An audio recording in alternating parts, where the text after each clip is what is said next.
За юуны өмнө баяр хүргэе. Мөнгөн бод эзэн боллоо. Тэгээд мэдээч зохиол гэдэг бол хүний сэтгэлийн үнээс гарч ундардаг гэжтэй.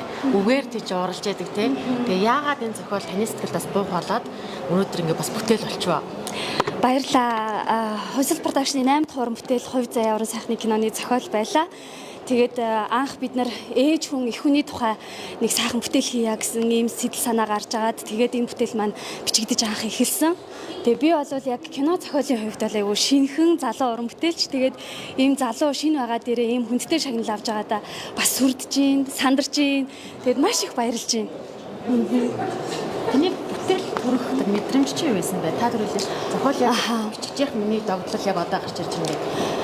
Манай энэ Хувь заяа киноны зохиол бүр бусад бүх бүтээлээс хамгийн онцгой нь ингээд бүх юм ийм бүр ингээд урсчихсэн гэх юм урсгал ус шиг ингээд бүх зүйл нь айгүй тийм ямар ч саадгүйгээр маш гоё ингээд сэтгэлээс одоо би өөрөө эмхтэй хүн болоод ч тэр юм уу урсаж гарч исэн. Тэгээд манай киноны бас энэ зохиолын маань титэм үг байдаг л да. Эмхтэй хүн бүрийн дотор их хүний сэтгэл байдаг гэж. Тэгэхээр их хүний сэтгэл ямар агуу вэ? Энэ хороо дэлхийг яаж одоо зөөлөлж эвлүүлж те юм байдаг билээ. Тэгэхээр их хүний сэтгэл бол үнэхээр агуу шүү. Эмхтэй хүн бүрт хүүхэд гаргасан ч бай гаргаагүй ч бай бүх хүн эмгтээчүүдэд одоо их хүний юм сайхан агуу хайр байдаг шүү гэж хэлмээр байна. Тийм.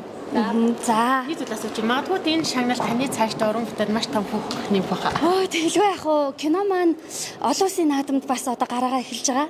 Тийм. Тэгээд Монгол улсаас авж байгаа одоо 2 дахь шагнал Улаанбаатар наадмаас шилдэг эмгтэй гол дүр авч ирсэн.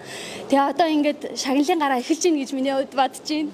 Бас зоригломоор байна. Тийм. Тэгээд одоо олон улсаас бас зөндөө сайн давхих хахаа гэж бодож байна. Баярлалаа. Баярлалаа. Хасаа ингэж шаглаа.